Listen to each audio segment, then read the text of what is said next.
27,000 feet above occupied France, Lieutenant Jimmy Wade's Mustang rolls into what should be a routine evasive turn. The Messerschmitt on his tail has perfect position. Gun camera footage will later show the German pilot had a clear shot for 4 full seconds. But Wade misjudges his bank angle. His left wing drops past vertical. The horizon vanishes. For 3 seconds, 8 veteran Luftwaffe aces watch in confusion as the American fighter does something impossible. It turns inside its own turn radius, reversing direction while maintaining airspeed. The German lead pilot will write in his mission report that night, "American aircraft performed unknown maneuver. Tactical advantage lost. Wade survives. The Luftwaffe formation scatters." And in that moment of panic and physics, a 20-year-old farm boy from Nebraska accidentally invents a combat maneuver that will be classified, analyzed, and quietly taught to Allied pilots for the rest of the war. October 14, 1944. The day Wade discovered that sometimes the wrong thing is exactly right. The autumn sky over occupied Europe is a killing field measured in mathematics. Every morning, hundreds of P-51 Mustangs climb through the dawn to escort formations of B-17s and B-24s deep into the Reich. Every morning, Luftwaffe interceptors rise to meet them. The equation is brutal in its simplicity. Whoever turns tighter, faster, with better energy management, lives. The other man dies. If you're enjoying this deep dive into the story, hit the subscribe button and let us know in the comments from where in the world you are watching from today. By the fall of 1944, German pilots are veterans of 3 years of aerial warfare. They understand energy states, angle fighting, boom and zoom tactics. They know how to exploit altitude advantage, how to force American fighters into disadvantageous turning fights, how to use the Messerschmitt Bf-109 superior climb rate to dictate engagement terms. What they don't know is that somewhere over the Ardennes, a pilot is about to break the rules of aerial combat by accident. The North American P-51D Mustang is the finest escort fighter of the war. With its laminar flow wing and Packard-built Merlin engine, it can cruise at 25,000 feet for 6 hours, escort bombers to Berlin and back, and outfight anything in the Luftwaffe's inventory. But it has limitations. In a tight, low-speed turn, the Mustang bleeds energy faster than German fighters. At high angles of attack, it stalls predictably. Its turning radius at 250 miles per hour is measurable, calculable, taught in fighter tactics courses from Nellis to Bokstedt. The Luftwaffe knows these numbers. Their intelligence officers have captured P-51s, tested them, documented their performance envelope. They know exactly how tight an American fighter can turn, how fast it can roll, how quickly it loses airspeed in vertical maneuvers. This knowledge keeps German pilots alive. When a Mustang banks left, they know where it will be in 3 seconds. When it climbs, they know where it will stall. Predictability in combat is survival. Until October 14, 1944. Until a nervous kid from Nebraska proves that sometimes the envelope has edges nobody mapped. Second Lieutenant James, Jimmy, Wade is 20 years old and looks younger. Tall and thin, with calloused hands that still smell like motor oil and honest work. He grew up on a wheat farm outside Grand Island, Nebraska, where the horizon runs to infinity and the sky is bigger than anything else in the world. His father taught him to fix John Deere tractors, to read weather patterns in cloud formations, to solve problems with patience and logic instead of anger and haste. Wade doesn't fit the fighter pilot stereotype. He's not cocky or aggressive or loud. He doesn't drink heavily or chase nurses or boast about his skills. His squadron mates call him Farmer, sometimes affectionately, sometimes not. He writes letters to his parents twice a week, describing the English countryside and carefully not describing the missions that turn boys into ghosts. He joined the Army Air Forces in 1942 because the farm couldn't support 2 sons and because he wanted to serve. Flight training was harder than he expected, not the flying, which felt natural, but the competition, the constant evaluation, the knowledge that washing out meant the infantry. He graduated in the middle of his class and was assigned to P-51s because the program needed bodies more than it needed aces. Wade arrived in England in August 1944, assigned to the 357th Fighter Group based at Leiston. The 357th flies the blue-nosed Mustangs that bomber crews learned to love, sleek silver sharks that prowl the bomber streams, turning away German interceptors before they can reach the heavies. By October, Wade has flown 18 missions. He has fired his guns 4 times. He has never scored a confirmed kill. His squadron commander tolerates him because Wade follows orders and doesn't panic. His flight leader trusts him because Wade stays in formation and covers his wingman's tail. But nobody thinks of Wade as a natural fighter pilot. He's methodical where instinct matters. He thinks when he should react. He flies by the book when combat requires improvisation. If this history matters to you, tap like and subscribe. These forgotten innovations shaped how pilots survive. On the morning of October 14th, Wade performs his usual ritual. He walks around his aircraft, checking control surface movement, looking for oil leaks, running his hand along the wing's leading edge to feel for damage. His crew chief, Sergeant Murphy from Boston, watches with approval. Most pilots trust their mechanics. Wade actually understands the airplane. "She's running smooth, Lieutenant," Murphy says, wiping his hands on an oily rag. "Manifold pressures holding steady, coolant temperatures normal. Only thing is, she wants to roll left just a hair. Nothing you can't trim out." Wade nods and makes a mental note.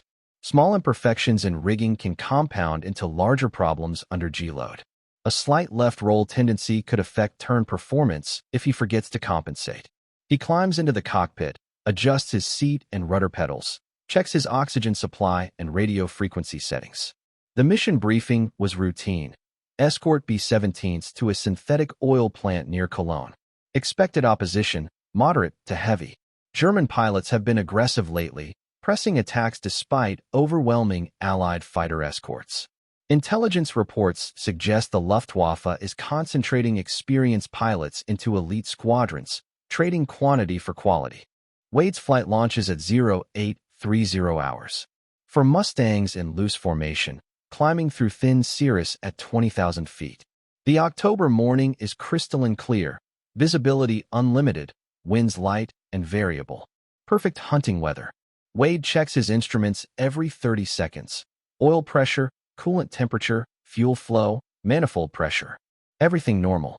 His left hand rests on the throttle, right hand loose on the stick. Muscle memory from 200 hours of training and 18 combat missions. By October 1944, the Luftwaffe has adapted its tactics to counter Allied numerical superiority. Instead of large formation battles, German controllers vector small flights of expert pilots against isolated Allied aircraft. These expert, veteran pilots with dozens of kills use altitude advantage and superior tactical knowledge to engage on favorable terms. The statistics are sobering. While the 8th Air Force maintains overall air superiority through sheer numbers, individual German pilots continue to score kills against inexperienced American fighters. A Luftwaffe pilot with 50 victories understands energy management, deflection shooting, and aircraft performance limits better than most Allied squadron commanders. When 8 German experts attack 4 American novices, training and experience often overcome numerical parity. Wade's squadron has lost 3 pilots in 2 weeks, not to flak or mechanical failure, but to German fighters who appeared from nowhere, made one devastating pass, and vanished before escorts could react. The mission reports read like carbon copies. Enemy aircraft approached from high 6 o'clock. Lead aircraft struck by cannon fire. No recovery observed. Clean, professional kills by pilots who understood exactly how to exploit American tactical weaknesses. The problem isn't equipment. The P-51D Mustang outperforms most German fighters in level flight, climb rate, and diving speed. The problem is that combat isn't fought in straight lines. It's fought in turning circles, where radius and rate determine who gets firing position first. And in tight turns, experience matters more than horsepower. German pilots know how to manage energy states. They climb high, dive fast, make one firing pass, then extend away before American fighters can respond. If forced into a turning fight, they use vertical maneuvers, climbing spirals that favor lighter aircraft and experienced pilots over American fighters carrying drop tanks and flown by 20-year-olds with 50 combat hours. The standard American counter is formation fighting. For Mustangs working together can protect each other, force German pilots to attack from disadvantageous angles, and ensure that someone survives to report enemy positions. But formation fighting requires discipline, experience, and perfect radio communication. When formations break up, and they always break up in combat, individual American pilots face individual German experts in single combat. That's where the Luftwaffe wins. Not through superior aircraft, but through superior knowledge of how to fly the aircraft they have. October 14, 1944. Clear sky over the Ardennes forest. Wade's flight is escorting the second wave of B-17s to Cologne when the radio crackles with the first warning. Bandits, 12 o'clock high, approximately 40 plus. Wade looks up and forward. At first he sees nothing but empty sky and contrails from the bomber formation ahead. Then sunlight glints off metal, tiny specks that resolve into aircraft as his eyes adjust. German fighters, stepping down from altitude in a coordinated attack. Close it up, the flight leader orders. Stay with the heavies. Wade nudges his throttle forward, tightening formation. His element leader, a first lieutenant from California with 6 kills, banks slightly right to maintain spacing. The 4 Mustangs slide into combat formation, a flexible box that allows mutual support while maintaining maneuverability. The German attack develops with textbook precision. 8 Messerschmitt Bf-109s, diving from 30,000 feet in pairs. They streak past the bomber formation, ignore the B-17's defensive fire, and focus exclusively on the escort fighters.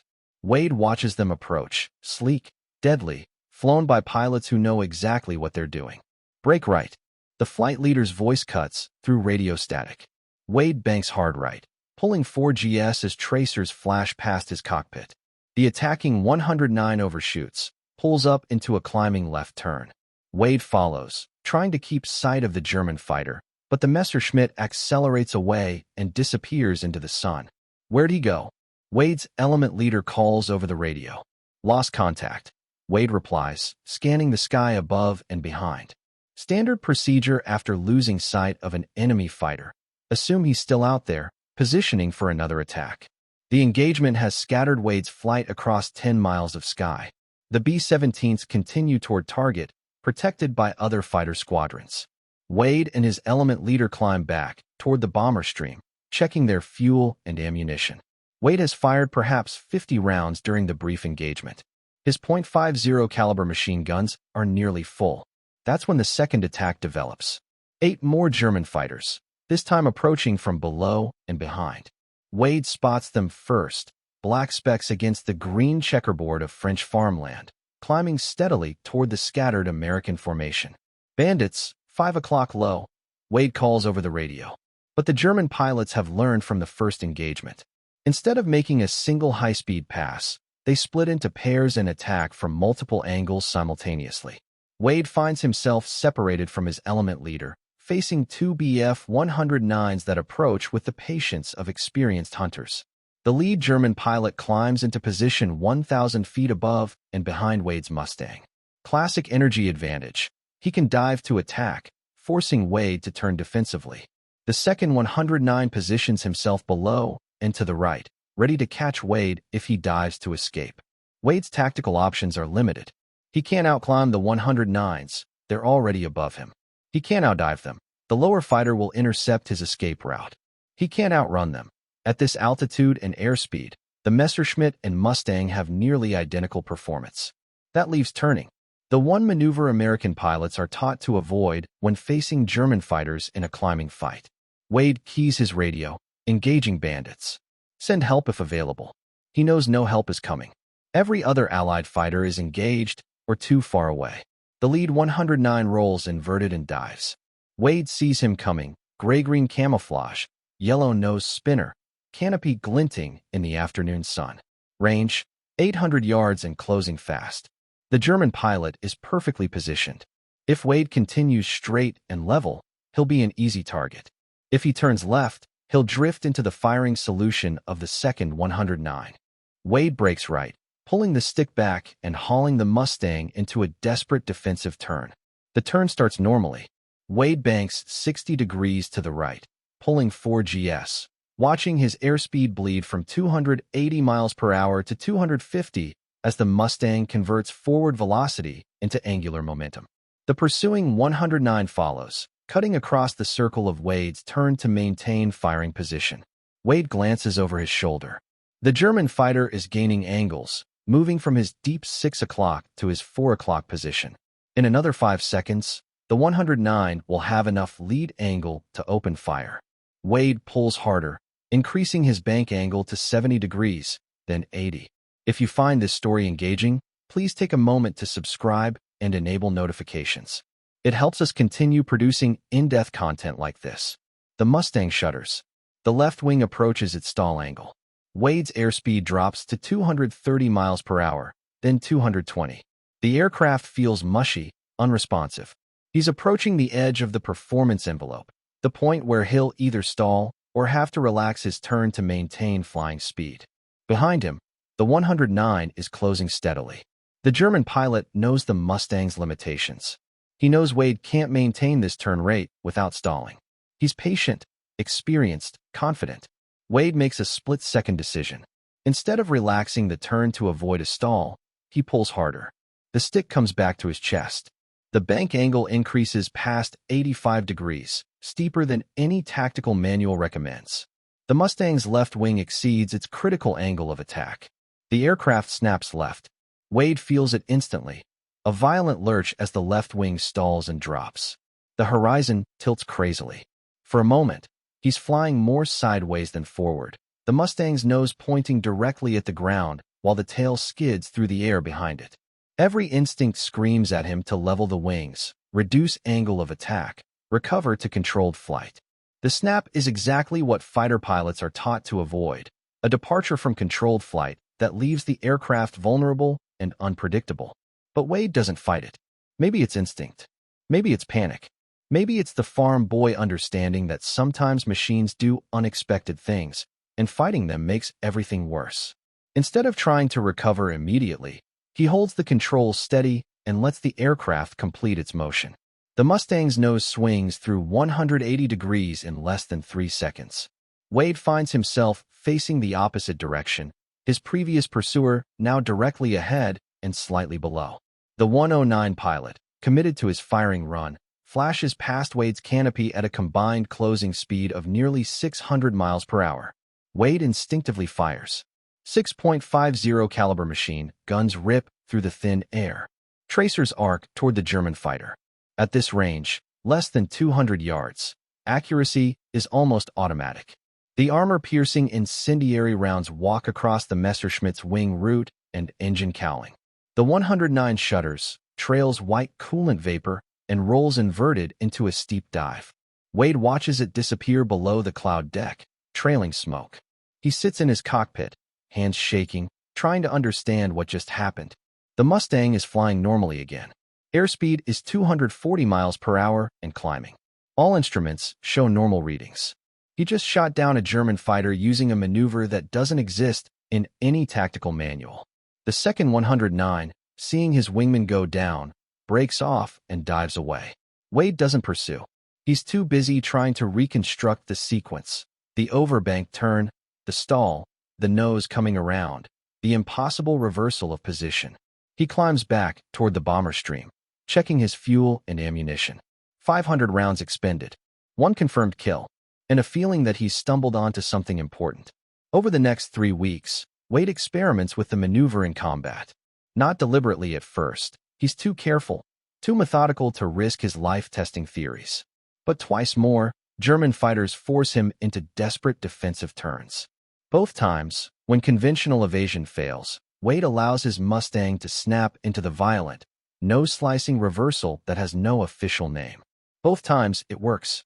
On October 28th, over Munster, a Focke-Wulf 190 bounces Wade during a bomber escort mission. The German pilot approaches from above and behind, using cloud cover to mask his approach. Wade doesn't spot him until tracers flash past his wingtip. The standard escape maneuver is a diving spiral. Trade altitude for airspeed. Force the pursuer to follow through his energy advantage. But this FW-190 pilot is too experienced. He follows Wade through the dive, maintaining firing position, closing steadily. At 15,000 feet, Wade hauls the Mustang into a climbing left turn. The 190 follows, cutting across the circle. Wade pulls harder, bleeding airspeed. approaching the stall. At the critical moment, he lets the aircraft snap, left wing dropping past vertical, nose slicing through 180 degrees in a violent skid. The FW-190, committed to its attack run, overshoots by 300 yards. Wade reverses into firing position, squeezes the trigger. The German fighter absorbs a 4-second burst, catches fire, and spins into the German countryside. Wade's second kill using the snap reversal, a name he invents because he needs to call it something. On November 7th, near Dusseldorf, it happens again, this time against two 109s working as a coordinated team. Wade uses the snap reversal to break out of a defensive scissors maneuver, reversing position on the trailing German fighter. The lead 109 pilot, seeing his wingman under attack, breaks off and retreats. Word spreads through the squadron. Quietly at first, pilots describing Wade's trick in casual conversation. Then more formally, during mission debriefings, Wade demonstrates the maneuver to his flight leader, explaining the control inputs and energy management required. His squadron commander, a major with 12 kills, watches the demonstration with interest. He's seen enough combat to recognize innovation when it works. He orders Wade to brief the entire squadron on the technique. Wade's briefing takes place in a cold Quonset hut on November 15, 1944. 24 P-51 pilots sit on folding chairs, listening to the farm boy from Nebraska explain how to turn physics into survival. Wade draws diagrams on a blackboard. Angle of attack, stall progression, energy states. He explains that the snap reversal only works under specific conditions. Airspeed between 220 to 250 miles per hour, bank angle greater than 80 degrees, and altitude sufficient to recover if something goes wrong. The key, Wade says, pointing to his crude sketch, is not fighting the stall. When the wing drops, hold the controls neutral and let the nose come around. Fighting it just makes the departure worse. Several veteran pilots object. Deliberately stalling in combat violates every principle of fighter tactics. It's unpredictable, dangerous, potentially fatal if performed incorrectly. Wade agrees. It's not a primary maneuver, he explains. It's a last resort when conventional evasion fails. But twice now it's saved my life. The squadron commander decides to test it under controlled conditions. Two volunteers, both experienced pilots with 30-plus missions, attempt the snap reversal at altitude over the North Sea. The first pilot performs it correctly and recovers without incident. The second pilot fails to maintain proper airspeed, enters a true spin, and has to bail out. His Mustang crashes into the sea. The lesson is clear. Wade's maneuver works, but only for pilots who understand its limitations. It's not a technique for beginners or a substitute for proper defensive flying. It's an emergency option that requires precise timing and understanding of aircraft behavior at the edge of the performance envelope. The 357th Fighter Group quietly adds the snap reversal to its tactical repertoire. Not as official doctrine, no training manual mentions it, but as part of the informal knowledge passed from experienced pilots to newcomers. Wade demonstrates it to replacement pilots during their first week in theater. Some learn it successfully. Others are forbidden to attempt it until they have more experience. By December 1944, pilots from other P-51 squadrons begin arriving at Leiston, asking about the Nebraska reversal. Word has spread through the informal network of pilots, crew chiefs, and intelligence officers who share information across fighter groups. Wade finds himself teaching the maneuver to pilots from the 4th Fighter Group, the 352nd, the 355th. Each squadron adapts it slightly, developing variations based on their pilot's experience and tactical requirements. Some emphasize using it against head-on attacks. Others teach it as an escape from defensive scissors engagements. Between November 1944 and May 1945, documented use of the snap reversal technique appears in 47 mission reports from P-51 squadrons in the 8th Air Force. Of these, 31 resulted in successful evasion or reversal of tactical advantage. 8 pilots reported scoring kills directly attributable to position gained through the maneuver. The technique spreads beyond American units. RAF pilots flying Mustang IVs with the 2nd Tactical Air Force begin using modified versions during ground attack missions.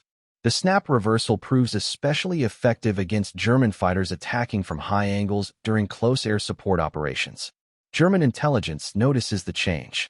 Luftwaffe mission reports from early 1945 describe American fighters performing unknown evasive maneuvers that defeat conventional pursuit tactics. One captured German pilot, shot down near Berlin in March 1945, tells interrogators that American Mustang pilots had developed new turning methods that make our attack calculations incorrect. The psychological impact is as important as the tactical one. P-51 pilots report increased confidence when engaging German fighters in turning combat. Knowing they have an emergency maneuver, even a dangerous one, changes their willingness to accept defensive engagements. Loss rates among experienced P-51 pilots, those with 15-plus missions, dropped by 12% between December 1944 and April 1945.